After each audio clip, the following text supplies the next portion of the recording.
In this video, we are going to apply the basic RCBD framework that we discussed in last lecture to an actual problem so that our understanding will basically solidify by application of that to a numerical problem. So let me first read the problem. This problem is from your book. Let's read the problem, try to understand it, and then we will work on it. A medical device manufacturer produces vascular grafts, artificial veins. These grafts are produced by extruding billets of polytetrafluoroethylene (PTFE) resin combined with a lubricant into tubes. Frequently, some of the tubes in a production run contain small, hard protrusions on the external surface. These defects are known as flicks. The defect is cause for rejection of the unit. So, looks like we are talking about a manufacturing process which manufactures vascular grafts, and there is an quality issue. Uh, the defect flicks occurrence of flicks on those tubes is a quality issue, and because of that it caused rejection of the unit. So let's continue to read. The product developer responsible for the vascular grafts suspects that the extrusion pressure affects the occurrence of flicks and therefore intends to conduct an experiment to investigate this hypothesis.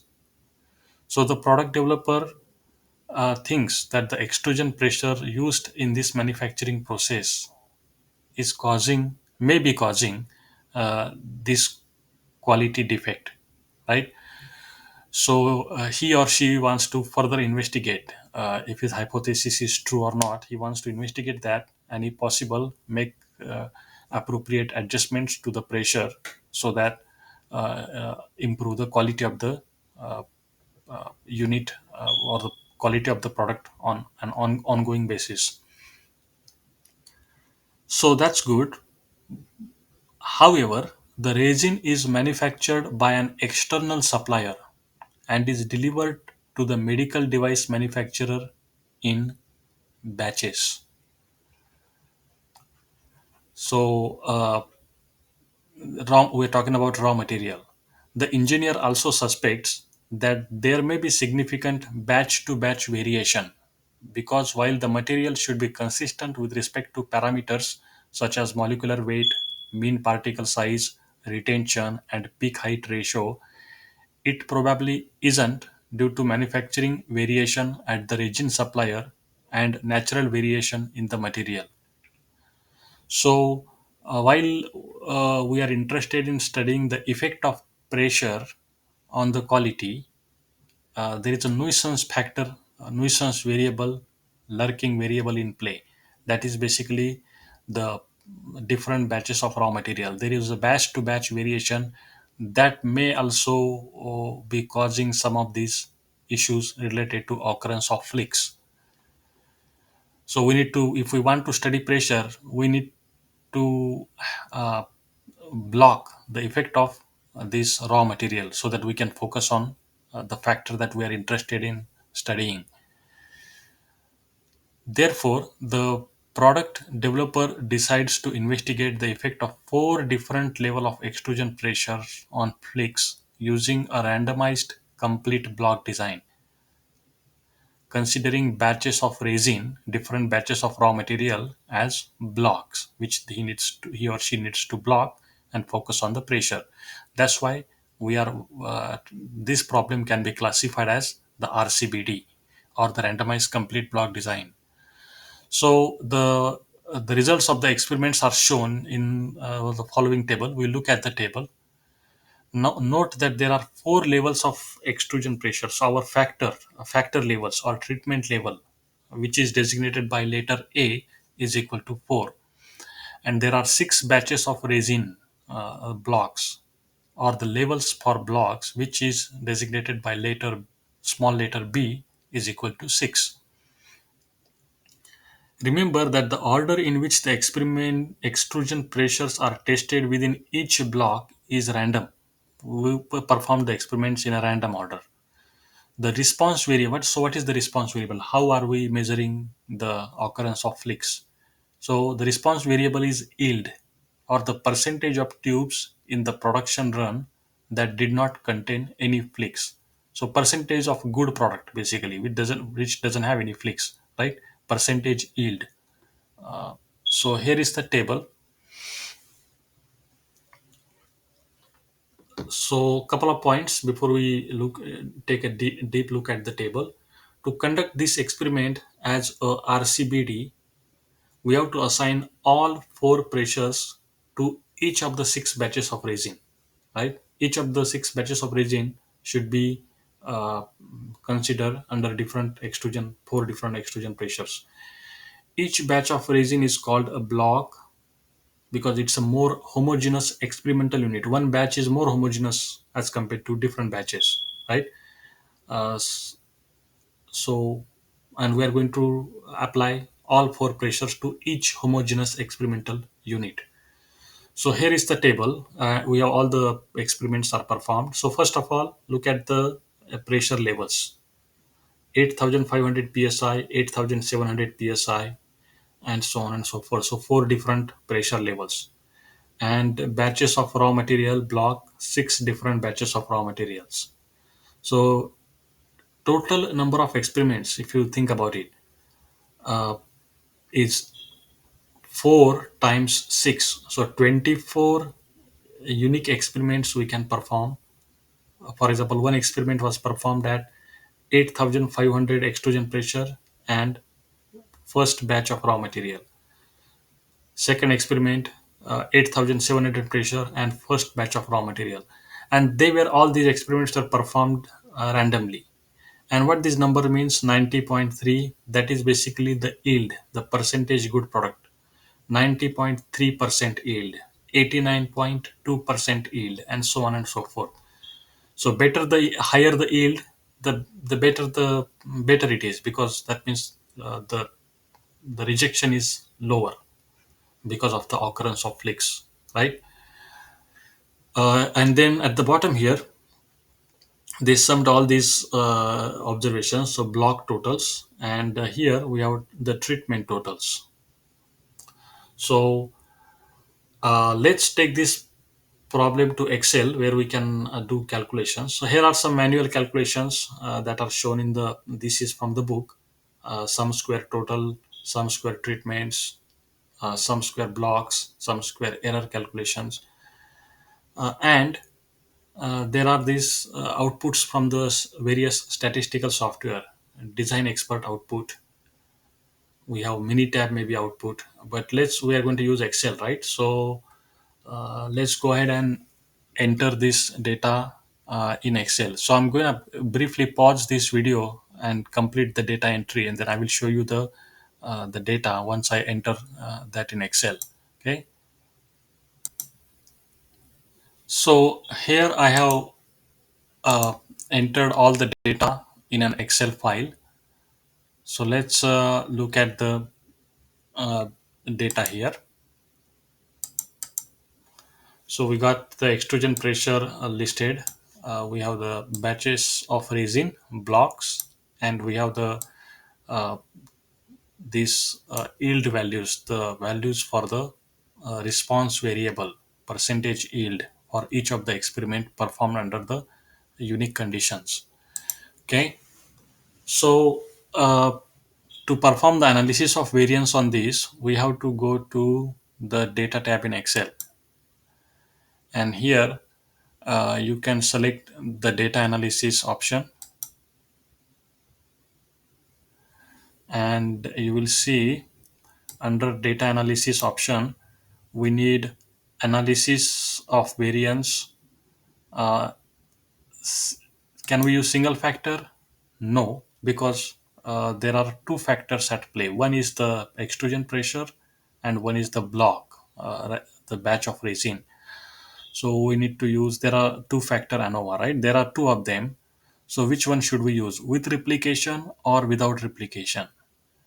So replication means how many times the experiment is replicated, or so here, for example, under the 8500 extrusion pressure and for batch of raw material, we performed one experiment, right? Each experiment is unique combination of extrusion pressure and batch of resin.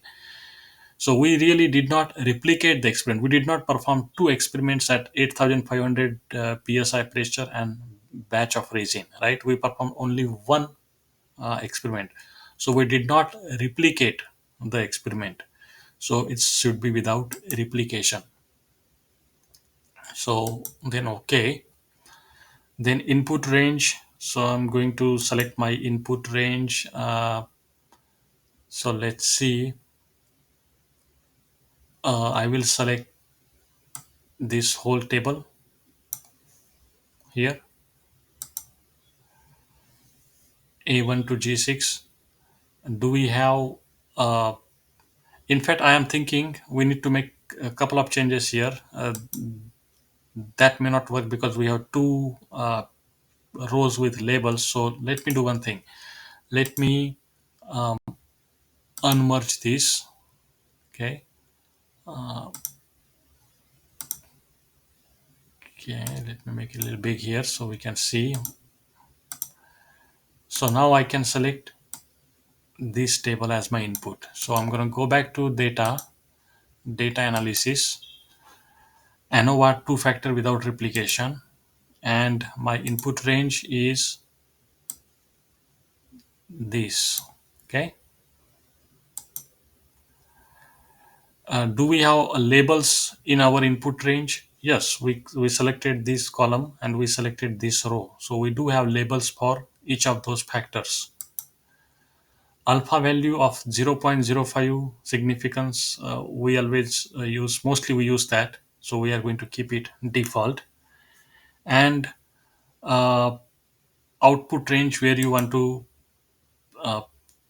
put the results. So output range I will keep on the same page.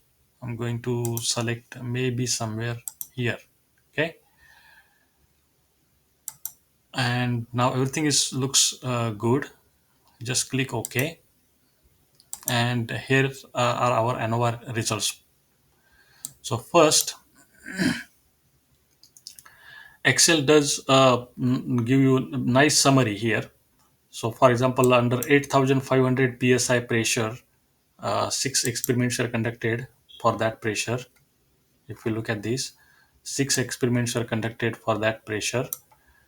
The sum of all the observations, the average of all the observations, the variance of all the observations, and we get the same information for all the pressures.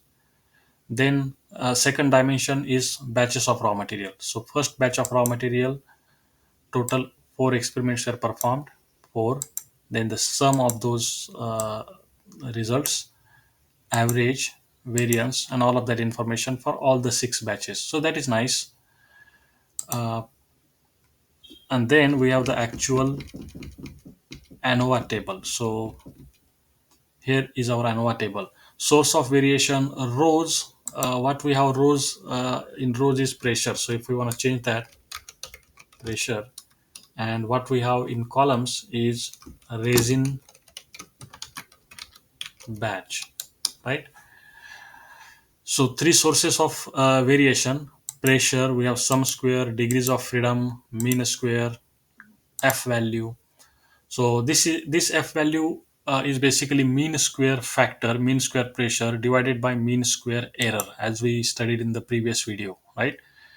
So we have F value for pressure, and from that F value, we can decide whether pressure is a significant source of variation, whether the equality of means, the null hypothesis, which says all the mu1 is equal to mu2 is equal to mu3 is equal to mu4. In this case, different pressure levels produce the same yield, is what is the null hypothesis.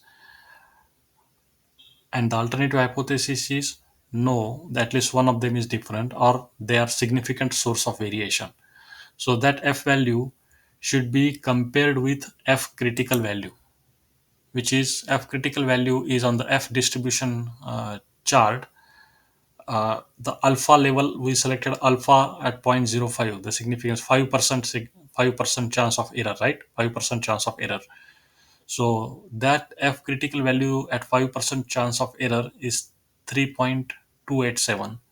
Our F value is bigger than F critical. That means our chance of error is even less than 5%. So whenever F value is bigger than F critical, or alternatively a p value, basically the chance of error p value is 0.001, 1916, that is less than alpha of 0.05, right? So once again, you can look at it two different ways.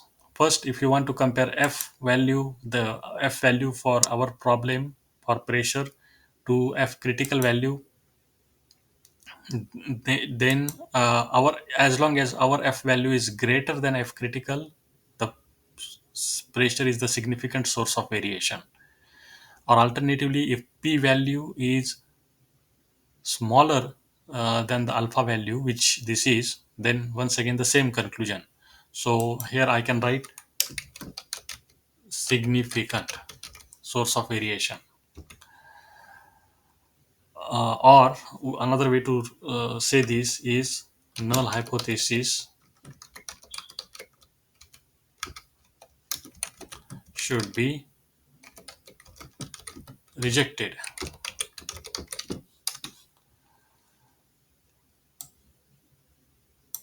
Okay. How about the raw material? Once again, the F value 5.24 is bigger than 2.9. So the resin batch, the block, is also significant. Uh, as we know, should be actually here. Then block should also be significant. You can also check the p value is smaller than 0.05. So once again, this factor is also significant. So that's how you make your conclusions, right? The pressure is significant, and the batch of raw material is also a significant factor. Now, next thing we need to do is, if I go back to the presentation, let's see.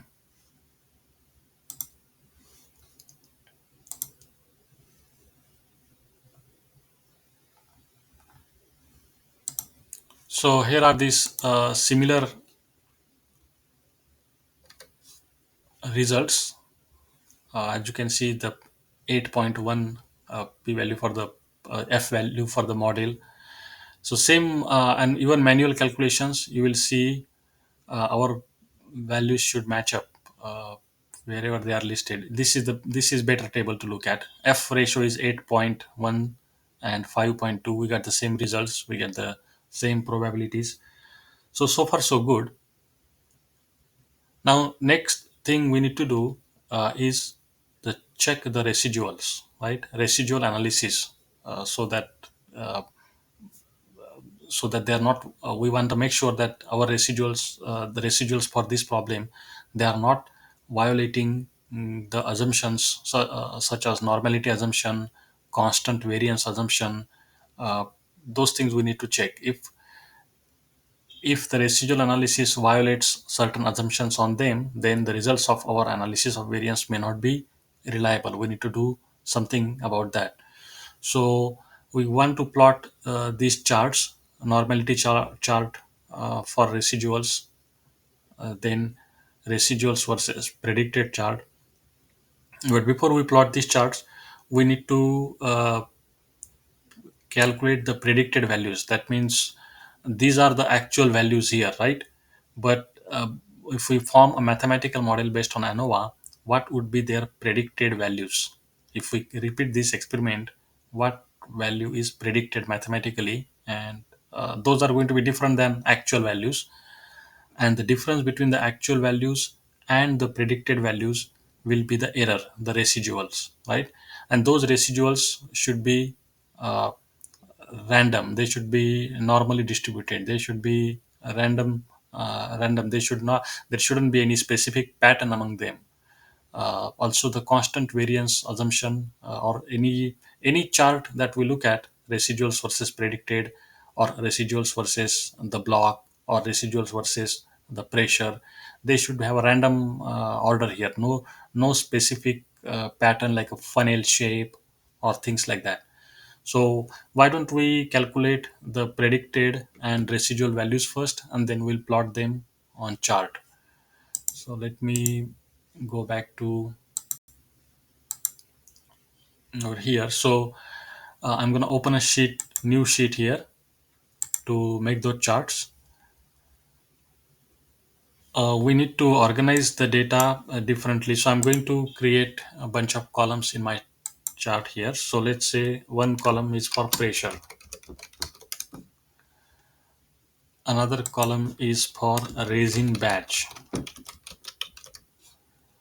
And for your understanding, I will say what it is. Pressure is our factor, right, or treatment. A resin batch is basically our block.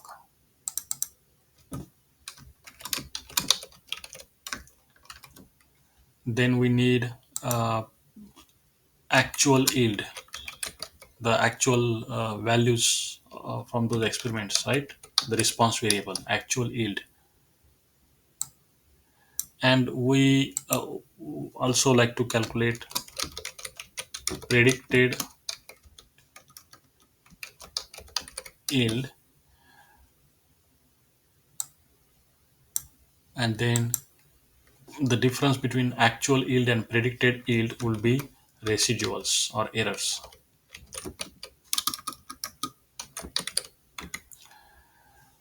Okay, so then we will expand this table further, but right now this is looking good. So let's copy the pressure. We have a total 24 observations, as you know. So we need to have a 24 rows in our table. So I'm going to select these four pressures, Control C and Control V.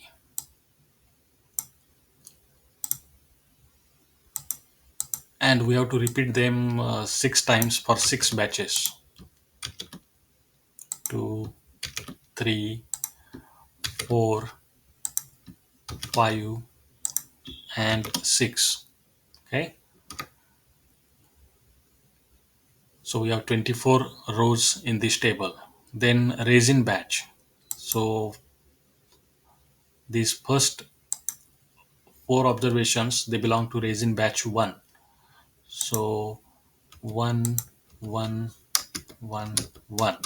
Then next four, 2, 2, 2, 2. Then we have the next four observations belongs to third batch. 3, 3, 3, 3. Then 4, 4, 4, 4. 5, 5, 5, 5. 6, 6, 6, 6. So we have each unique combination listed here. Each unique combination of pressure and the batch, right? Every combination is unique. Okay, so now for each combination, when we perform the experiment, what yield did we get? The percentage good product. So first four is these values. So I'm going to paste them here. Okay. Then we have this column, Control C, Control V. We are going to copy paste all of these yield values in proper sequence.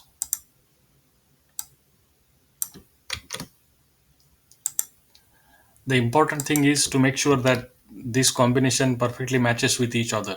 If something is wrong with that, then everything will be wrong from that point onwards. So I'm going to copy this.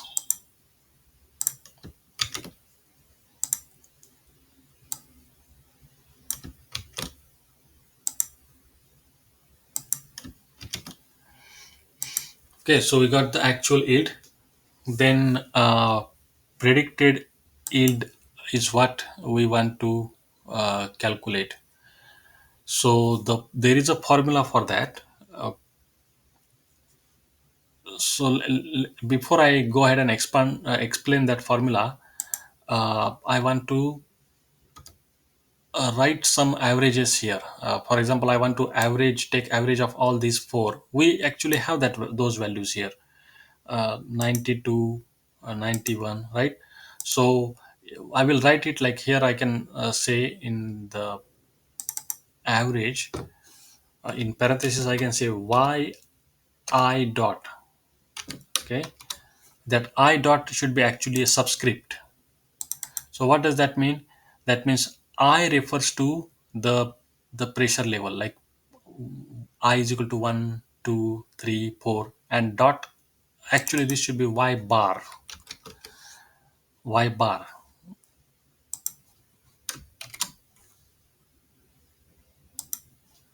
Y bar means the average, right? Average I dot uh, is basically the average y bar 1 dot, y2 bar dot,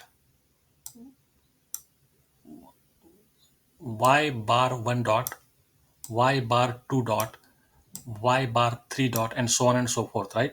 So that's average uh, across the pressures, and then we have averages across the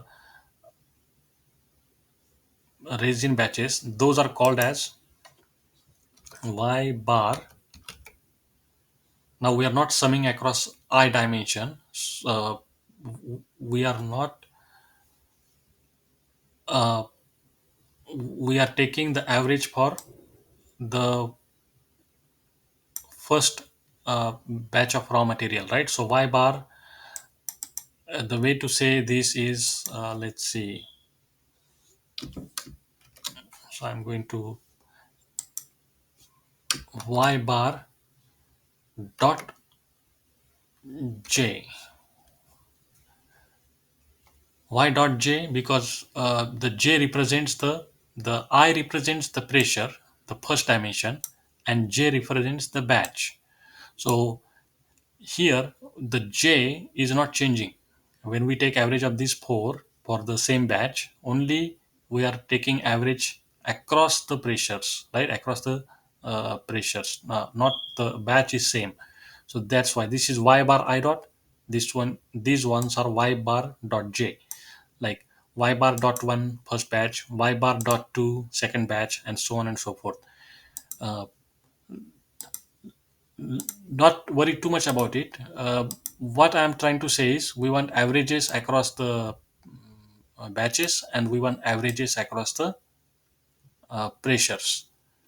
And what we need to do, another thing is we need to calculate something called as y bar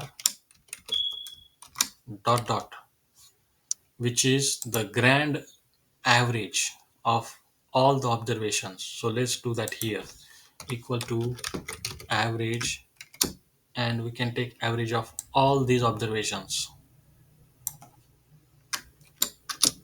Okay, so that's the grand average of all the observations. And why I need that? Because I need these values to calculate the predicted value.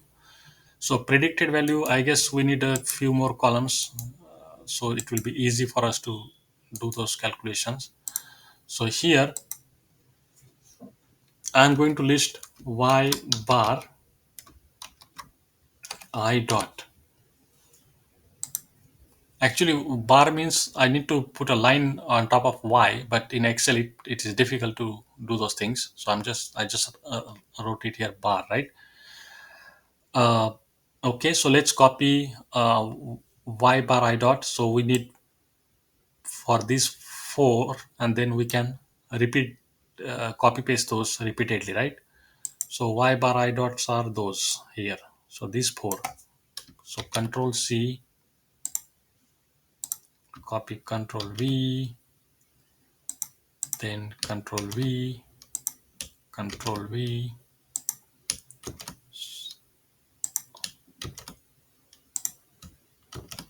Okay. Then we need a y bar dot j.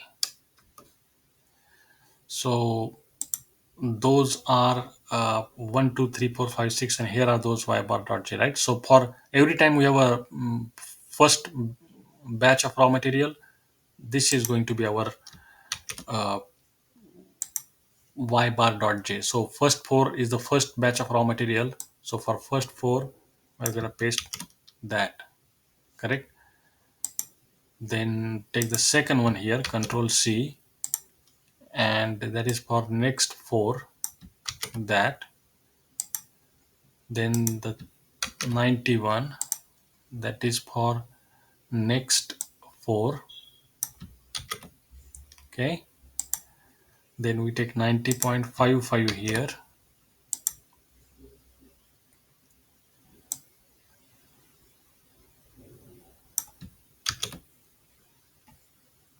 then this one here, control C. Okay, I need to do it for 3 more times, and the last one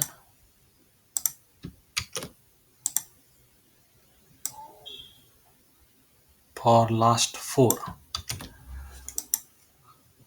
Okay, so I think we got it now.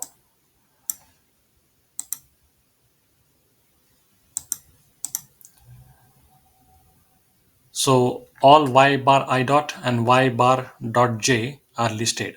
Then we will have a column for y bar dot dot, and let's copy. That's gonna be the same for all rows. It's going to be the same value. It's not gonna change. So that is formula. So when we paste it, we have to paste it as value. Okay, and then we can copy it one more time, control C. Okay, and then we can paste it. Let's see, some technical difficulty, is unable to paste it, I guess. Or what we can do is simply select this if I can.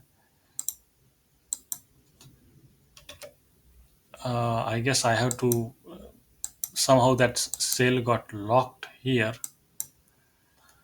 But let's copy one more time, control C. I will just copy it somewhere else as a value, control paste value. Okay. Okay, we have, and once again we have a problem. So why don't I pause the video for a minute here, uh, and I can figure this out, and then I will start the video again.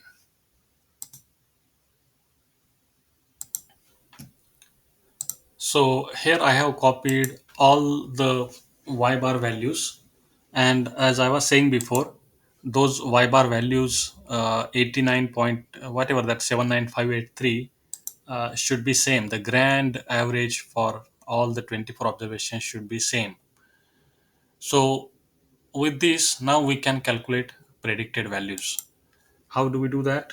Predicted values are equal to, you add you add this y bar I plus y bar I dot plus y bar dot j minus y bar dot dot. Okay, so predicted value for each combination is equal to y bar I dot plus y bar dot j minus y bar dot dot. So that is the value you get, 90.72, and then we can simply copy paste that formula, autofill that for the rest of the cells. Okay, so that is good. Next, we want to find the residuals. Residuals is basically the difference between actual yield and predicted yield. So you can type that formula, actual yield minus predicted yield, and that's going to give you your residuals. Then you can autofill that formula for the rest of the cells. Okay, Now to plot the normality plot, you are going to need you are going to first you will have to order these residuals in ascending order, and then you have to give them a rank order, and then from there you have to calculate the percentage cumulative probability for those. So what I'm going to do is convert this data into a table.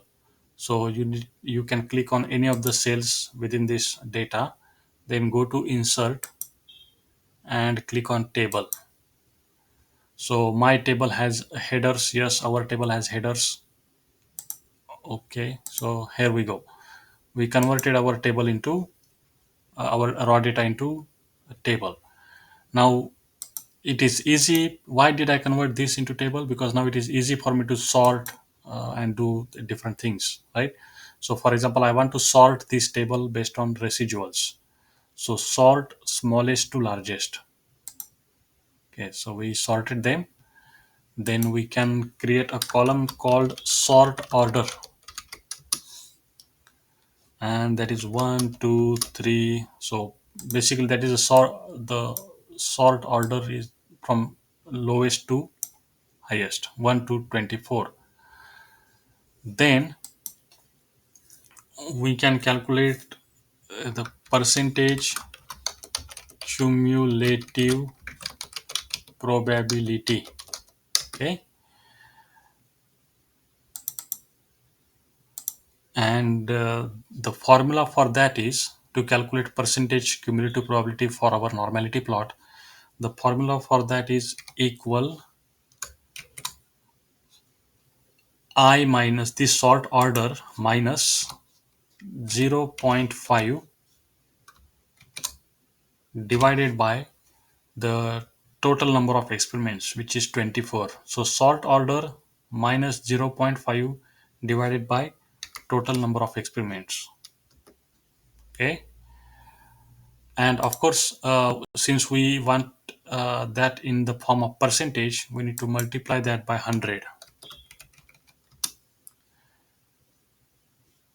So here we have it. Maybe we can minimize the number of decimal places there that we need. Okay, so here, so it's basically the cumulative probability starts from 0 and merges towards 1, or percentage cumulative probability starts with 1 and merges towards 100, right? So looking good. So now let's take a look at the plots that we want to make. The first is the normality plot, which is the residuals versus uh, the percentage cumulative probability. So I'm going to select this column,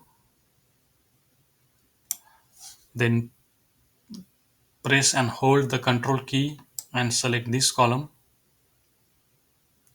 cumulative probability column. Then let's go to insert, sort, and we can make a scatter plot like that. Now this y-axis, maybe we can shift it to the left. So I'm going to click on my x-axis here. Let's see. And I say the vertical axis crosses at, instead of crossing it at 0 vertical axis, we make it cross at -4. -4. Okay, that looks much better.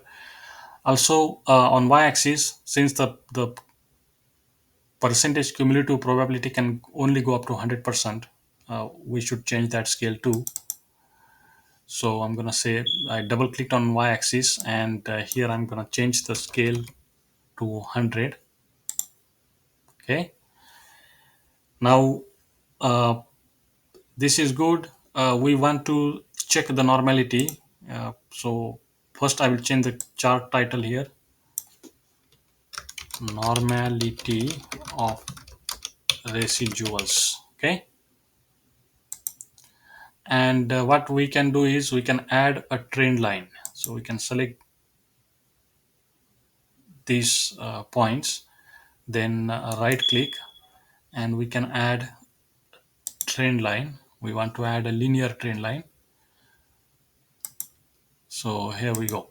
So how to check the normality? As long as these points are nicely following along the line, they're not like uh, far away from the line, then the normality of residuals condition is satisfied.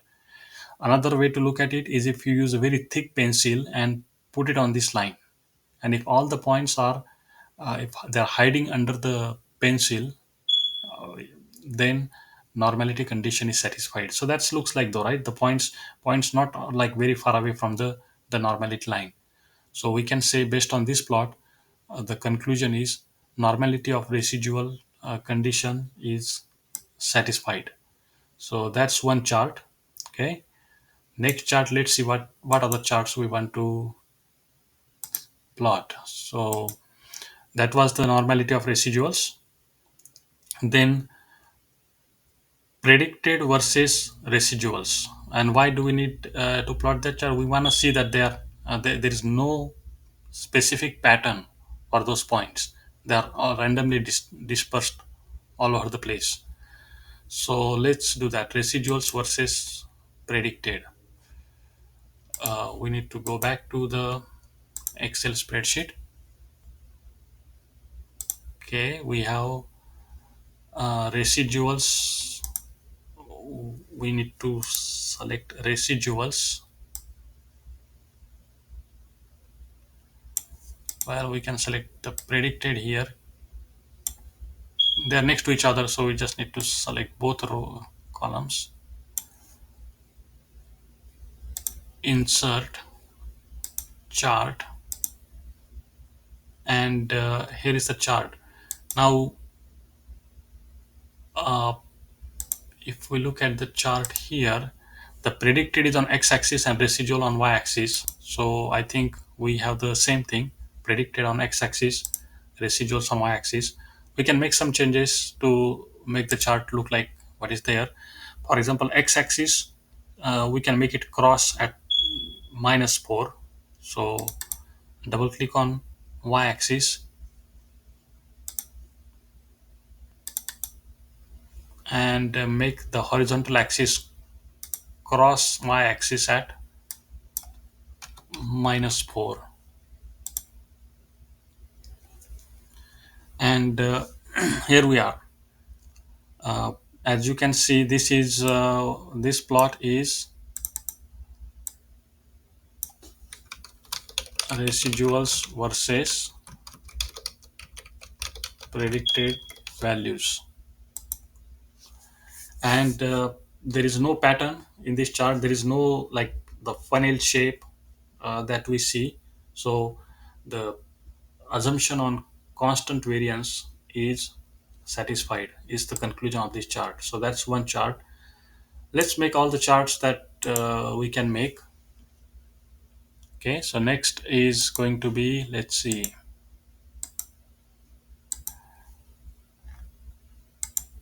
we can have a chart of residuals versus extrusion pressure and residuals versus batch of raw material. So why don't we make those charts?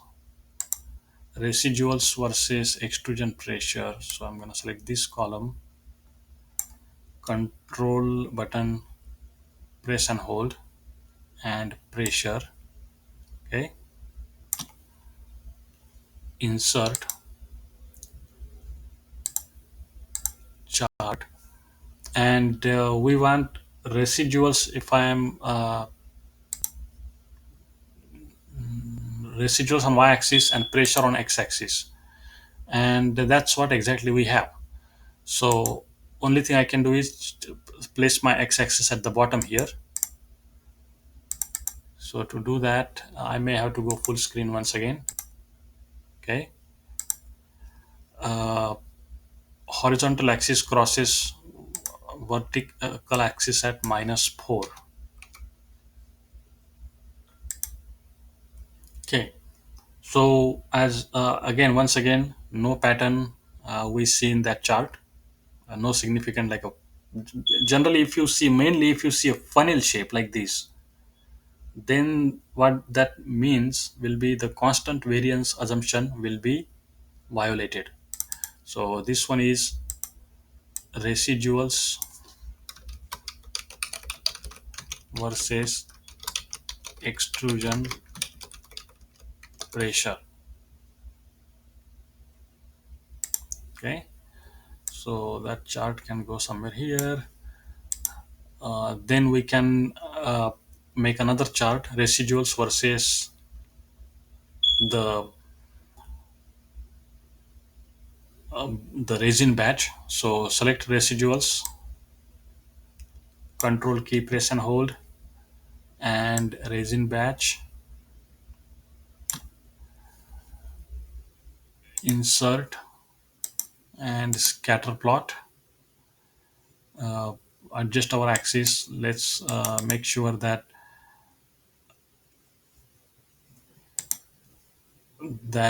the x-axis crosses y-axis at -4.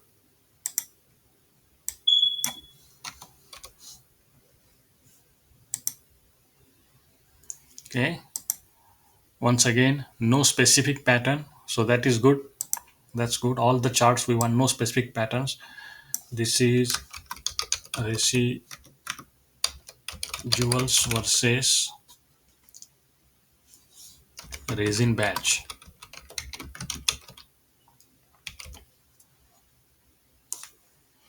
Okay, so we got all the charts there. Things are looking good. All the assumption on normality, assumption on constant variance, they are all satisfied. So let's get back to the presentation. And so let's discuss the charts in general. Basic residual plot indicate that normality, constant variance assumptions are satisfied. No obvious, that means there is no obvious problem. So with randomization, we didn't see any significant pattern in the residuals versus block plot, or even versus residuals versus the pressure plot. These plots provide meaningful information about the constant variance assumption, uh, possible presence of outliers, and we don't want to see any patterns. As I am keep saying that we don't want to see any funnel shapes and things in those charts. Okay, one other thing we can do is the analysis of variance proved to us that there are differences between various pressures. uh, Pressure is a significant factor, but it doesn't tell us which pressure levels are different from each other. Maybe there are four different pressure levels we are using in the experiment. Maybe all of them produce different result than each other, or maybe just one or two of them are different from the rest of them. So how do we compare that? There are various tests called post ANOVA comparison of means test, where we can compare each factor level. Like, for example, the labels 1, 2, 3, 4 are used for these pressure levels 8,500, 8,700, and so on and so forth. So we can compare uh, two at a time, right? Two pressure levels at a time by performing uh, different tests. One of them is called Fisher T test. The one that we use in the class is the Bonferroni test. So the idea here is, and since we have done these tests in the past, I'm not going to repeat everything in this video, but I will show you. Uh, so to compare each one of them with a different one versus two, one versus three, one versus four. So we have one, two, three, four, five, six unique combinations that we need to test uh, in our Bonferroni test, right? So I will just do one of those tests, and then it is repeat for the we have to repeat the same procedure for the remaining tests. So let's go to Excel again to perform the Bonferroni test. I'm going to go back to sheet 1, and we can perform the first of them, right? Like for example, comparing 8500 with 8700 with with a t-test. T-test will compare uh, two groups at a time. So let go back to the data analysis tab, and let's perform the t-test to sample assuming equal variances. Okay, so let's select the variable one range, which is we're comparing 8500 psi pressure versus 8700. So I'm going to select the first row, then variable 2 range. I'm going to select the 8700 pressure. Hypothesize mean difference. Our null hypothesis says mu1 is equal to mu2. That means there are no differences between these two pressures. That means if we subtract mu2 from mu1, that should give us 0. Even if we do not put 0 there, Excel will by default understand that it is 0. Do we have labels in the first column? Yes, we do have labels in the first column, right? And output range, maybe I want to put my output somewhere here. And looks like everything is good. We selected variable 1 range, variable 2 range. In labels were included in that. Mu1 minus mu2 is equal to 0. Alpha level, significance level 0.05, which is most common. We selected where we want to place the output of this test, and now OK. And here is the t-test result. Now Excel gives us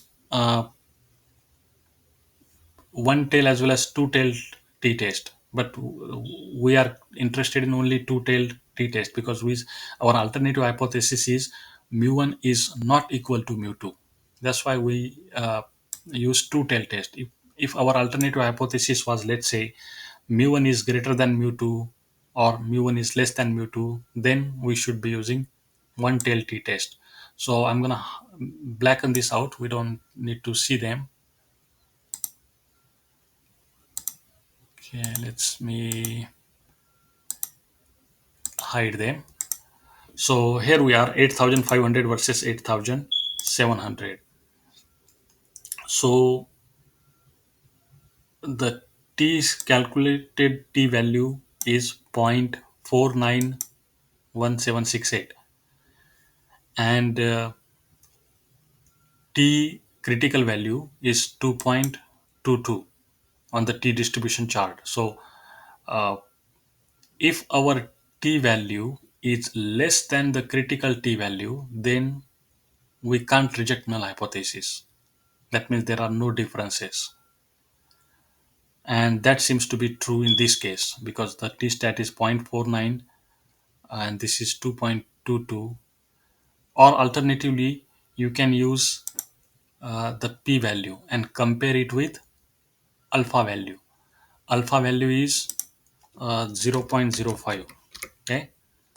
And if this value, the probability value for our t-test, if it is less than 0.05, then we should reject the null hypothesis. But it is not.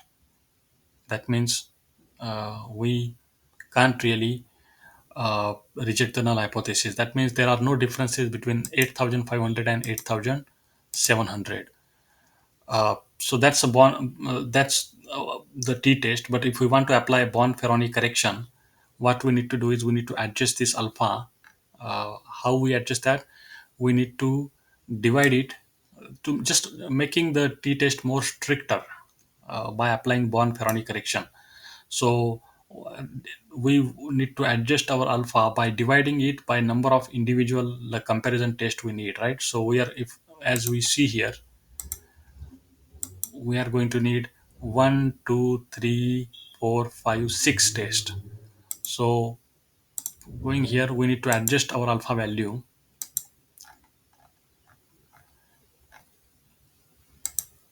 by dividing this by 6.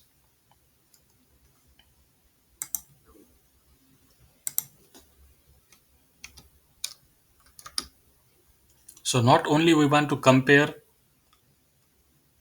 this the calculated p-value with alpha value of 0.05, but we are comparing it with even stricter value of 0.008.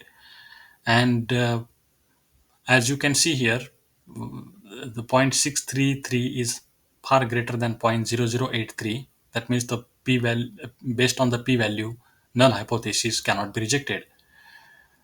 Let's do one more t-test, uh, because this one we cannot reject. So I'm inclined to do one more t-test. So I'm going to go back to the data analysis. You have to perform all the 6 tests as such. I'm just going to do a few selective ones, right? So here, variable 1 range, I'm going to keep the same variable. Variable 2 range, I'm going to use the last one. Okay. Hypothesize mean difference 0, labels 0.05. Only thing is, I guess, output range will be different. So let me put it somewhere here and click OK. And now let's see what we get. This is 8,500 versus 9,100. And we can hide the one tail results. So this time you will see that our statistics for the our problem is higher than t critical. That means if we use zero point zero 0.05